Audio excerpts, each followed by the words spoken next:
এই হচ্ছে আমার সেকেন্ড ডে দুপুরবেলার আউটফিট। তো কিরকম লাগছে আমাকে কমেন্টে কিন্তু জানিয়ে যাবে guys. Welcome to my another mini blog. তো এটা হচ্ছে আমাদের বানারস ডে 2।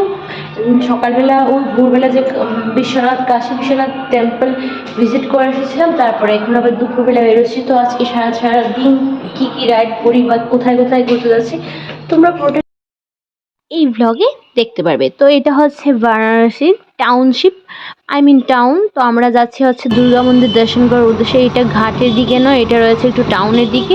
তো সেই উদ্দেশ্যে আমরা ফার্স্টে অটো নিয়ে নিয়েছি, অটো দিয়ে যাব। 2-3টে মন্দির রয়েছে, ওখানে দর্শন করব।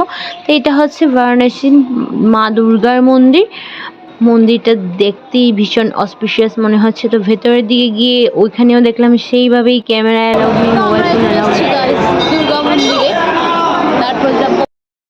এখানকার রৌদ্রের যা হিট, স্কিন যেন মনে হচ্ছে কেউ আগুন জ্বালিয়ে দিয়েছে, এত রৌদ্রের হিট এখানে। তো দুর্গা মন্দির আমাদের দর্শন করা হয়ে গেছে, বেরিয়ে যাচ্ছি অন্য একটা মন্দিরের উদ্দেশ্যে। এবার যাব আমরা সংকটমোচন হনুমান মন্দির দর্শন করতে। তো চলো আমরা দুর্গা মন্দির দর্শন করে তারপর এখন যাচ্ছি সংকটমোচন হনুমান মন্দির দর্শন করতে। তার আগে খেয়ে নিলাম একটা মোসাম্বির জুস।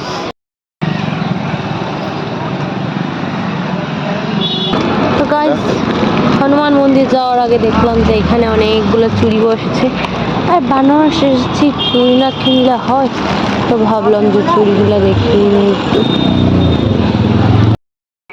দুর্গা মন্দির থেকে এই মন্দিরের ডিস্টেন্স তেমন একটা বেশি নয়, যে আবার খুব একটা কম তাও নয়। তো হেঁটে হেঁটেই যাচ্ছিলাম, তবে রোদের হিটে অনেকটাই টায়ার্ড ফিল হচ্ছে, বাট তবুও যাচ্ছি। তো আমরা গাইস সংকটমোচন হনুমান মন্দিরে এসে পৌঁছে গেছি, বাট এখানের ভিড়টা কি তোমরা দেখতে পাচ্ছ? প্রচুর ভিড় রয়েছে। এত ভিড় যে লোকের মাথা লোকে খাচ্ছে। আমি আমার গ্রুপকে পুরো হারিয়ে ফেলেছি। তো এই হচ্ছে মন্দিরের বাহিরখানা। এখানেও প্রচুর বড় লম্বা একটা লাইন রয়েছে, লাইন ধরতে হবে। আর সেমভাবেই মোবাইল, ক্যামেরা, ফোন, তারপর পার্স, সবগুলো জিনিস আমাদের রেখে বাইরে লকারেই যেতে হবে।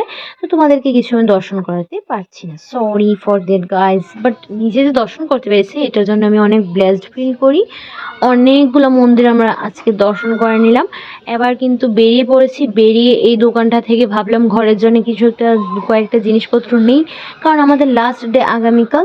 তো টুকটাক কিছু শপিং না করলে একদিনে সব শপিং করা যাবে না, পসিবলও নয়। আর এত টায়ার্ড ফিল হয় একটুক্ষণ ঘর থেকে বেরোনোর পরের থেকেই, অসম্ভব পরিমাণে টায়ার্ডনেস ফিল হয়, সেটা আমি তোমাদেরকে বলে বোঝাতে পারবো না। এত টায়ার্ড ফিল হয়, রৌদ্রের এত হিট, ওইখানে দিনের বেলা ঘোরাই যায় না। তোমরা যারা যাবে বিকেলের দিকেই চেষ্টা করবে ঘোরা। তো দুপুরবেলার ঘোরাঘুরি আমাদের এখানেই ডান। আর শরীর দিচ্ছে না, তো রুমে ফিরে যাব। বিকেলের দিকে সন্ধ্যা হলে আবার বেরিয়ে পড়বো। তো ভাবলাম রুমে যাওয়ার আগে আবার একটা লস্যি খাওয়াই যাক, কারণ লস্যিটা খেলে যেমন এনার্জেটিক ফিল হয়। তাই ভাবছি ব্লগটা এখানেই শেষ করলাম। Bye bye, see you in the next one.